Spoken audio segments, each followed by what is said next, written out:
자, 탑픽은 이슈인데요. 한국 AI 투자센터 홍의진 대표와 함께하겠습니다. 안녕하십니까? 네, 반갑습니다. 안녕하세요. 네. 자, 오늘도 탑픽인 이슈 탑3 중에 세 번째 탑픽부터 공개하겠습니다.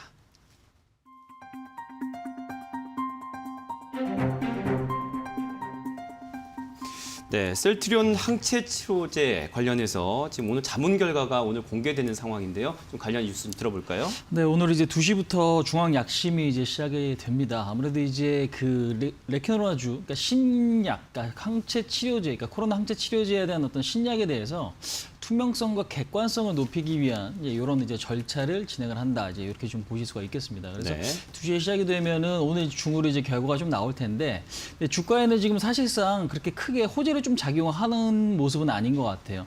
그러니까 지금 1% 정도 셀트리온이 올라가고 있고, 뭐 셀트리온 제약이라든지 헬스케어, 그러니까 이런 종목들도 플러스를 좀 보이고 있긴 하지만, 뭐 급등 양상이라든지 이런 모습은 좀 아닌 것 같습니다. 그렇다고 해서 뭐 지금 매물이 뭐 계속적으로 좀 지속되거나 이제 그런 모습도 아니기 때문에 현재로서는 그냥 결과를 좀 기다리는 이제 그런 부분이다라고 좀 보시면 될 것 같은데, 일단 셀트리온 투자자분들에게 간단하게 좀 드릴 이야기가 좀 있습니다. 그러니까 어떤 부분이냐면, 그러니까 결국에는 그럼 이제 신약이 만약에 허가가 좀 난다라고 하면 여기서 이제 급등할 수 있는 거 아니야라는 어떤 기대감이 좀 커질 수 있거든요. 이제 그런 부분들을 우리가 좀 경계할 필요는 있는 것 같아요. 그러니까 사실상 백신을 개발한 화이자라든가 모더나라든가 이런 종목들도 사실상 주가가 그렇게 많이 올라가지 못했거든요. 이제 그런 측면에서 봤을 때도 치료제가 만약에 개발이 됐고 허가가 난다고 해도 주가가 올라갈 수 있는 폭은 좀 제한적일 수가 있으니 이제 이 부분은 좀 생각할 필요가 있지 않나. 이제 이 부분이 가장 좀 중요한 것 같습니다. 그래서 일단은 뭐 OX 게임이나 지금 자리에서는 좀 마찬가지인 것 같은데 현재로서는 이제 이런 부분들 생각을 하셔갖고 좀 대응 전략을 좀 가져가실 필요가 있는 것 같은데 간단하게 좀 차트 흐름 보시면서 제가 간단하게 좀 설명을 좀 드릴게요. 네. 전체적으로 보시면은 이제 셀트리온 같은 경우는 이제 큰 그림에서 봤을 때 주가가 한 차례 좀 조정을 좀 받았습니다. 고점에 그러니까 12월 달에 지금 현재로서는 32만 7천 원, 그러니까 요 자리 현재가가 32만 7천 원인데 12월과 1월 달에 고점을 지금 찍고 나서 주가가 한 차례 좀 밀렸거든요. 근데 사실상 최근에 주가가 지금 다시 조정을 받고 반등권역이 좀 놓여 있긴 합니다. 하지만 여기서 지금 다시 고점을 좀 돌파할지는 좀 지켜볼 일인 것 같아요. 그래서 말씀드린 대로 기대감은 크지만 오히려 실망 매물이 나타날 수도 있기 때문에 여기서 너무 큰 어떤 기대를 갖게 된다면 대응 전략이 사실상 조금 어려워질 수 있다. 그러니까 대응하시는 데 좀 어려워질 수 있기 때문에 우리가 이제 이 부분은 조금 생각을 하셔서 대응 전략을 좀 가져가실 필요가 있을 것 같고요. 신규 매수 하실 분들은 31만 원에서 30만 원 정도 제가 좀 요 자리는 좀 괜찮다라고 좀 생각이 들고요. 네네. 그다음에 목표치는 36만 원, 손절 라인은 27만 원 정도 보시면 좀 되지 않을까 말씀드릴 수 있을 것 같습니다. 네, 최근 천스닥에 있어서 셀트리온 그룹주들이 좀 활약을 했다고 볼 수 있는데 지금은 현재 상황 32만 7천 원 선에 거래가 되고 있습니다. 계속 지금 상승세를 보이고 있는데요. 신규 매수하실 분들 매수가 31만 30만 원 그리고 목표가 36만 원, 손절가는 27만 원 제시해 주셨습니다. 자, 참고하시길 바라고 두 번째 탑픽 이슈 넘어갑니다.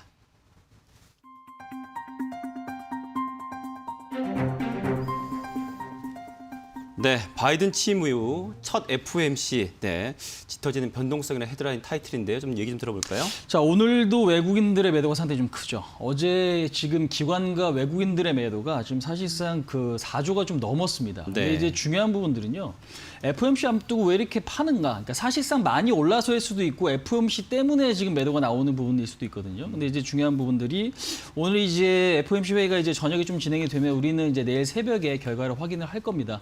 결과는 뭐 특별한 건 없을 것 같아요. 사실상 금리는 동결될 거고요. 아직까지는 지금 테이퍼링을 이야기할 때는 좀 아닌 것 같습니다. 그래서 미국 경기가 조금 더 좋아지고 좀 단단해질 때 그때 이제 금리 인상에 대한 어떤 준비를 할 텐데 아직은 좀 시기상조인 것 같아요. 근데 이제 오늘도 외국인의 매도, 기관들의 매도에 의해서 우리나라 증시가 사실상 좀 지지부진한 모습들이 좀 나타나고 있다는 거 우리가 좀 확인하실 수가 있고 우리나라뿐만 아니라 지금 최근에 보시면 아시아 증시 어제도 그렇고 오늘도 그렇고 아시아 증시 영향이 상당히 조금 지지부진한 모습들이 좀 발생을 하고 있다는 부분도 우리가 좀 체크할 필요가 있는 것 같아요. 여기서 이제 덧붙이자면 이 부분이 좀 굉장히 좀 중요한 부분이 있는 것 같습니다.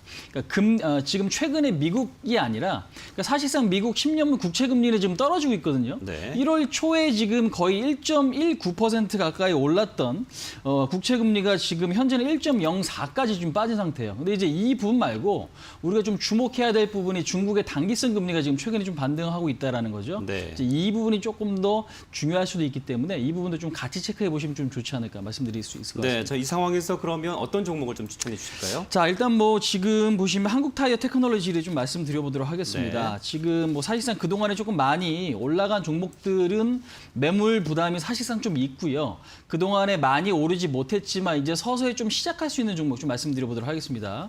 한국타이어 테크놀로지 같은 경우는 이제 한국타이어라고 이제 이해하시면 될 것 같아요. 좀 전에 이제 기아차도 실적 발표를 했지만 사실상 사상 최대 실적, 그다음에 현대차도 지금 4분기에는 실적이 조금씩 개선되는 흐름이 좀 나타났다는 거죠.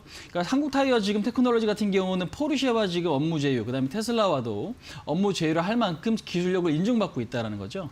근데 이제 주목할 부분은 전기차로 지금 수요량이 좀 늘어난다면 앞으로 이제 합성공, 그러니까 타이어에 대한 수요도 같이 증가될 수 있기 때문에 오히려 지금 시점에서 한국타이어 테크놀로지에 대한 관심은 좀 필요하지 않을까. 가장 중요한 부분이 가격적인 부분이거든요. 사실상 12개월 선행 PER을 보시면 10배, 그다음에 지금 PBR 같은 경우도 0.76배로 주가가 그렇게 고평가되어 있진 않다. 하지만 1월 달 같은 경우도 주가가 좀 오르긴 했습니다. 하지만 가치적인 측면에서 봤을 때는 그렇게 비싼 값은 아니기 때문에 현재로서는 관심 있게 좀 봐야 된다라고 좀 말씀드릴게요. 차트 보시면서 간단하게 좀 말씀드리자면 가장 중요한 게 최근에는 단기적으로 많이 오른 종목들은 매물이 좀 나옵니다. 그러니까 지금 보시면 뭐 SK 하이닉스라든지 아니면 지금 LG화학이라든지 삼성전자, 그다음에 기아차, 현대차 같은 경우도 마찬가지 흐름이거든요. 근데 이제 이 종목 같은 경우는 그동안에 지금 2017년이죠. 2017년도에 고점을 찍고 나서 3년 정도 조정을 받았어요. 그다음에 최근에는 이제 자동차 업종이 좋아지면서 흐름을 좀 같이 개선시키는 그런 모습인데 조정을 충분히 받았고 가격적인 메리트도 충분히 있다. 하지만 12월부터 주가가 좀 올랐으니 매물 부담이 살짝은 좀 있을 수 있습니다. 근데 이제 이 자리에서는 좀 매수가 좀 필요하지 않나. 네. 그래서 45,500원 자리에서 44,500원 자리에서는 좀 매수를 좀 해보시고 네, 네. 목표치는 5만 원, 그다음에 손절 라인은 36,000원까지는 좀 열어둘 필요가 있다 말씀드려보도록 하겠습니다. 네.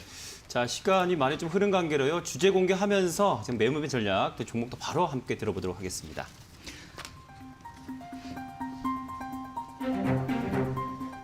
네, 관련 이슈에 따른 종목, CJ를 갖고 오셨는데 매매 전략도 같이 한번 들어볼까요? 네, 제가 CJ부터 말씀드리면 사실상 이 종목도 마찬가지예요. 제가 지지난주에도 한번 언급드렸던 종목인 것 같은데요.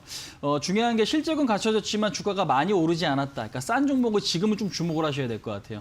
왜 그러냐면 많이 오른 종목 같은 경우는 갑작스럽게 매물이 나오게 될 경우에는 크게 흔들릴 수가 있다는 거 우리가 좀 주목을 해야겠습니다. 그래서 CJ는 자회사가 굉장히 좀 탄탄하고 자회사 중에 비중이 가장 큰 게 CJ 제일제당입니다. K푸드로지 알려진 종목이고 그다음에 이제 뭐 CJ ENM 등도 지금 상당히 조금 양호한 실적을 좀 보여주고 있다라고 우리가 보실 수가 있겠습니다. 네. 그다음에 지금 밸류에이션 같은 경우도 PER 같은 경우 10배, PBR 0.8배 수준으로 저평가 좀 되어 있다라는 부분이 있고요. 그다음에 이제 차트 보시면서 간단하게 좀 말씀드릴 부분도 네. 사실상 2015년도 이때 고점이 이제 31만 원 고점을 좀 찍고 나서 최근에 이제 5년 동안 주가가 하락하기만 했거든요.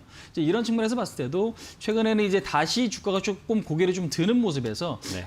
지금 20월선을 좀 돌파를 했다라는 건 좀 의미가 있는 것 같습니다. 네. 그래서 10만 4천 원에서 10만 원까지는 매수를 좀 해보시고 목표치는 12만 원, 그 다음에 손절 라인은 7만 5천 원 잡으시면 크게 부담 없는 종목이다라고 말씀드려보도록 하겠습니다. 자, 오늘 토픽 이슈 한국 AI 투자센터 홍희진 대표와 함께했습니다. 고맙습니다.